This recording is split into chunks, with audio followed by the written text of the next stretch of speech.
ሁለት መነኮሳት ነበሩ። ሲጸልዩ ሰይጣን ባይታዊ መስሎ መጣና ኑ ጸሎታችሁ ተሰምቶላችኋል፣ ወደ ገነት ለወሰዳችሁ ነው አላቸው። እንዴ ገርም! ገደሉን የብርሃን መንገድ አስመሰለው።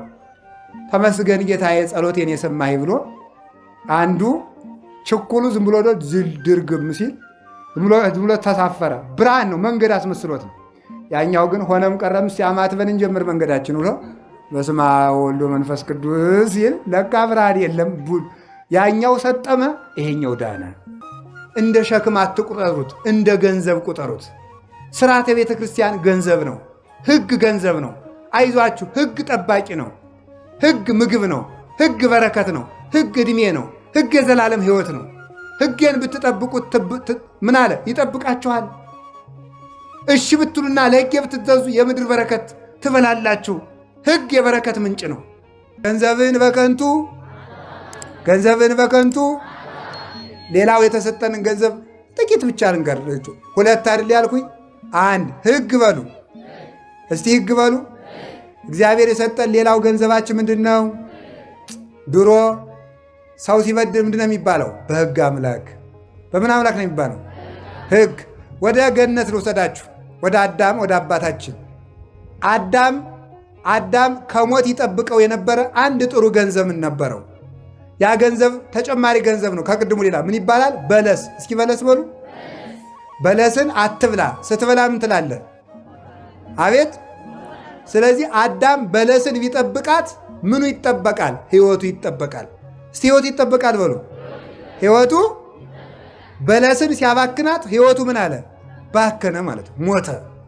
በለስ የተባለ ሕግ ነው ይላሉ ሊቃውንት። ሕግ እግዚአብሔር የሰጠን ሀብት ነው። ሰውን የሚጠብቀው ሕግ ነው። የማን ሕግ?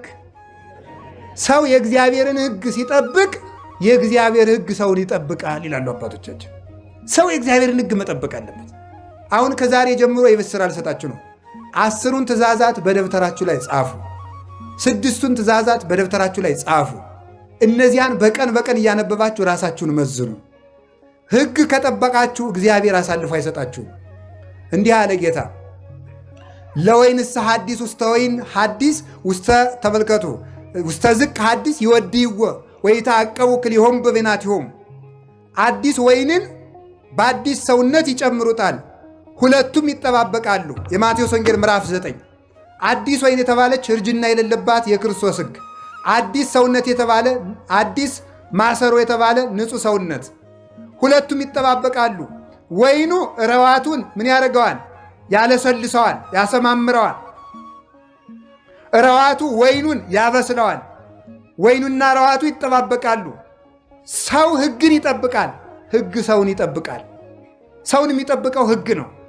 አዝላ አኮን ይህነ ዘናቅቦሙ ለሕገጋት አላ እሙንቱ ሕገጋት ያዕቅቡነ ይላል ማሪሳቅ። ሕግ እኛ ሕግን አንጠብቀውም። የምንጠብቀው ለራሳችን ነው፣ እንድንጠበቅ ነው። ሕግ ጠባቂያችን ነው። አሁን ሀገርም የምትፈርሰው እኛም በሞት የምንፈርሰው ሕግ ስናፈርስ ነው። የእግዚአብሔርን ሕግ ከማፍረስ ይሰውረን። የእግዚአብሔርን ሕግ አፍርሳችሁ አታግቡ። የእግዚአብሔርን ሕግ አፍርሳችሁ አትብሉ። የእግዚአብሔርን ሕግ አፍርሳችሁ አትነግዱ። በስፍርም አትስረቁ። አትማሉ ካላችሁ አትማሉ። አትዋሹ። በእውነት ነግዱ። በእውነት ምሩ። በእውነት አስተዳድሩ።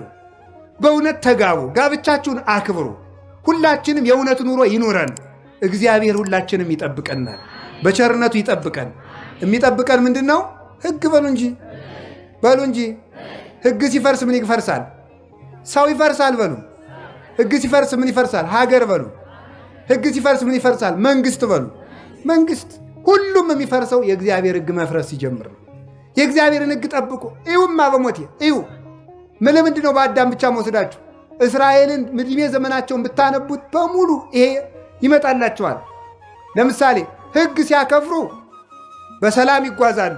ሲያጠፉ እባብ መጥቶ ይበላቸው ነበር እኮ በበረሃ። ሕግ ሲያፈርሱ እስራኤል ሕግ ሲጠብቁ እግዚአብሔር ደህና መስፍን ያነሳላቸዋል። ሲያፈርሱ ፍልስጤማውያንን ያመጣላቸዋል። እንዲሁም አንድ ጊዜ እኮ እስራኤላውያን በሞቴ ልብ ብላችሁ ሰሙ። እግዚአብሔር ለሾመው ለሕጉ ለሳሙኤል አልታዘዝ ብለው ነበረ። ናዖ ሳሞናዊ የሚባል ሰው ምን እንዳላቸው ታውቃለች? እስራኤል ኑ ተገዙልኝ አለና እንዲህ ብሎ ብቻም በበቃው የእኔ ዝና እንዲከበር ሁላችሁም የቀኝ የቀኝ ዓይናችሁን እያወጣችሁ ገብሩልኝ አላቸው። አለቀሱ። ሲያለቅሱ እግዚአብሔር ከዚህ በኋላ ሳሙኤል ወደ እግዚአብሔር ሲያመለክት በሳኦል አመካኝነት የእነዚያን በኢያቢስ ዘገለዓድ የተሰማሩትን የእነዚያን ጠላት ናዖስ አሞናዊን አጠፋላቸው። ሕግ ስናፈርስ እንኳን ገንዘብ ዓይን አውጥቶ የሚወስድ ሽፍታ ይመጣል። ሕግ ከጠበቅን ደግሞ የሚነካን የለም። እውነቴን ነው። ነፃ ሰው ማለት የእግዚአብሔርን ቀንበር በላዩ ላይ የተሸከመ ነው። ሰው ከጠላቶቹ ነፃ መውጣት የሚችለው የእግዚአብሔርን የሕግ ቀንበር በላዩ ላይ ሲጭን ነው። ምን አለመሰላችሁ? በዓለም ላይ ሰዎች ይበጠብጡናል፣ ስጋችን ያውከናል፣ አጋንንትም ያውኩናል። ከነዚህ የሚያሳርፈን ምንድን ነው? ኑን ላሳርፋችሁ አለ። እንዳሳርፋችሁ ምን አድርጉ አለ? ቀንበሬን በላያችሁ ላይ ተሸከሙ። ቀንበር ያለት ማናት? ሕግ ናት። ለእግዚአብሔር መገዛት ለሰው ከመገዛት ያድናል። በሉ ሁላችሁም ለእግዚአብሔር መገዛት በሉ። እሺ፣ ለሰው ከመገዛት። ስለዚህ ወገኖቼ፣ አባቶቼ፣ እናቶቼ፣ ወንድሞቼ፣ እህቶቼ ቤተ ክርስቲያን ከበድ ያለ ነገር ስታዝዛችሁ፣ መጽሐፍ ቅዱስ ላይ ጭንቅ ነገር ሲነገራችሁ እንደ ሸክም አትቁጠሩት፣ እንደ ገንዘብ ቁጠሩት። ስርዓተ ቤተ ክርስቲያን ገንዘብ ነው። ሕግ ገንዘብ ነው። አይዟችሁ፣ ሕግ ጠባቂ ነው። ሕግ ምግብ ነው። ሕግ በረከት ነው። ሕግ ዕድሜ ነው። ሕግ የዘላለም ሕይወት ነው። ሕጌን ብትጠብቁት ምን አለ? ይጠብቃችኋል። እሺ ብትሉና ለሕጌ ብትገዙ የምድር በረከት ትበላላችሁ። ሕግ የበረከት ምንጭ ነው። ስለዚህ ዕድሜም የሚቀጠለው ሞትም የሚጠፋው በሕግ ነው። ሕግ አክብረን እንድንኖር አምላከ ቅዱሳን ይርዳን። እንግዲህ በመጨረሻ መልእክት የምነግራችሁ አላችሁ የላችሁም? ብዙ ያባከናቸው ገንዘቦች አሉ። ለምሳሌ መስቀል ገንዘባችን አይደለም? ዛሬ መስቀል ነው። መስቀል ምንድን ነው? ገንዘብ በሉ እንጂ። መስቀልን ማባከን ማለት ነው። በመስቀሉ እኮ አልተጠቀምንበትም። አቡነ ተክለ ሃይማኖት እኮ 60 ክንድ ዘንዶ መጣባቸው። ለዚያ የተጠቀሙት መሳሪያ ምንድን ነው? መስቀል። በስመ አብ አብሩ በልበሉ አማት በስመ አብ ወወልድ ወመንፈስ ቅዱስ አሐዱ አምላክ ሲሉ ምን አደረጉ? ዘንዶ ከሁለት ስንጥቅ አለላቸው። በእኛ ላይ የተነሳውን ዘንዶ ሁሉ የመስቀሉ ኃይል ይሰንጥቅልን። ገንዘባችሁን በከንቱ አታባቁ። ይሄን የመሰለ ጋሻ ታጥቃችሁ ተጠቀሙበት። ስትነሱ አማትባችሁ ተነሱ። አቤታችሁ ስትገቡ አማትባችሁ ግቡ። ስትሳፈሩ አማትቡ። ስትበሉ አማትቡ። ገንዘብ አበድራችሁ ሲመለስላችሁ ባርካችሁ ተቀበሉት። ይህ ማንኛውም ነገር ዕቃ ገዝታችሁ እንዲህ ብሎ ሳስታችሁ አትጠቀሙበት። አማትቡበት። ብትበሉበት የሚያንቅ እንዳይሆን፣ የሚያስቀስፍ እንዳይሆን። እህል ገዝታችሁ አምጥታችሁ ባርኩት። እናቶቻችን እኮ የኔ ገንዘብ ነው ብለው ሊጡን እንኳን ዝም ብለው አያወኩትም። በስመ አብ ወወልድ ወመንፈስ ቅዱስ ለበረከት አድርገው አለኝ ብለው እንኳን ተመክተው አይደግሱም። ጠላውን በስማም ብለው ነው የሚደግሱት። ሰው የሚታረቅበት ድግስ። ያንዳንዱ ጠላ ደግሞ የዝን ይሆናል፣ የእድር ይሆናል፣ ለሰርግ የተባለው ማለት ነው። በስማም በሉ። ይኸውላችሁ መስቀልን የመሰለ ጋሻ ክርስቶስ አስታጥቆን ባለመጠቀማችን ሁላችን ገደል እየገባን ነው። 2 መነኮሳት ነበሩ። ሲጸልዩ ሰይጣን ባይታዊ መስሎ መጣና ኑ ጸሎታችሁ ተሰምቶላችኋል፣ ወደ ገነት ለወስዳችሁ ነው አላቸው። እንዴ ገርም! ገደሉን የብርሃን መንገድ አስመሰለው። ተመስገን ጌታዬ ጸሎቴን የሰማህ ብሎ አንዱ ችኩሉ ዝም ብሎ ድርግም ሲል ዝም ብሎ ተሳፈረ። ብርሃን ነው፣ መንገድ አስመስሎት ነው። ያኛው ግን ሆነም ቀረም ሲያማትበን እንጀምር መንገዳችን ብሎ በስመ አብ ወወልድ ወመንፈስ ቅዱስ ሲል ለካ ብርሃን የለም። ያኛው ሰጠመ፣ ይሄኛው ዳነ። ገንዘባችሁን በከንቱ በዚህ መስቀል አጋንንት ተቀጥቅጦበታል። በዚህ መስቀል ሞት ተሸንፎበታል። በዚህ መስቀል ሲኦል ተበርብሮበታል። በዚህ መስቀል ገነት ተከፍቶበታል። በዚህ መስቀል ክርስቶስ ተፈትቶበታል። በዚህ መስቀል የሕይወት ውሃ ተቀርቶበታል። በዚህ መስቀል ነፃነት ታውጆበታል። በዚህ መስቀል ባርነት ቀርቶበታል። በዚህ መስቀል ቁስል ደርቆበታል። በዚህ መስቀል ሕይወት ተገኝቶበታል። ገንዘባችሁን በከንቱ አታባክኑት፣ ተመኩበት። በዚህ መስቀል አንሰ ኢይዝያር ሐሰ ዘይንበለ በመስቀሉ ለእግዚእ ኢየሱስ ክርስቶስ ገላትያ 6 ቁጥር 14 ላይ እኔ አለ ተመልከቱ፣ ከጌታዬ ከኢየሱስ ክርስቶስ መስቀል በቀር በሌላ በምንም አልመካም። አንድ የበረሃ ባይታዊ ሲተኙ ምን አድርገው እንደሚተኙ ልንገራችሁ። በበረሃው ላይ ሲጸልዩ ያድሩና ሲተኙ ምን ያደርጋሉ መሰሉት? ዙሪያውን ለመኝታቸው የምትመጥን መሬት እንትን ይሉና ያሰምሩታል ክብ። ከዚያ በኋላ መስመሩን መስቀል ያሰምሩበታል። አፈሩ ላይ እኮ ነው። ከዚያ በኋላ ይታኛሉ። እባቡ ዘንዶው እየመጣ ከዚያች መስመር አያልፍም። በሐሳብ ባሰመሩት መስመር ማለት ይህን የመሰለ ጋሻ እያለን ሲጨንቃችሁ ከመናፍቃን የምትሄዱ ከጠንቋይ የምትሄዱ ለምንድን ነው? 5 ደቂቃ ከአንገታችሁ ላይ ያለውን መስቀል ከግንባራችሁ ላይ አድርጉና አቤቱ በመንግሥትህ አስበኝ፣ አቤቱ በመንግሥትህ አስበኝ፣ አቤቱ በመንግሥትህ አስበኝ በሉ። አስጨናቂያችሁ ሐሳብ ውልቅ ብሎ ይወድቅላችኋል።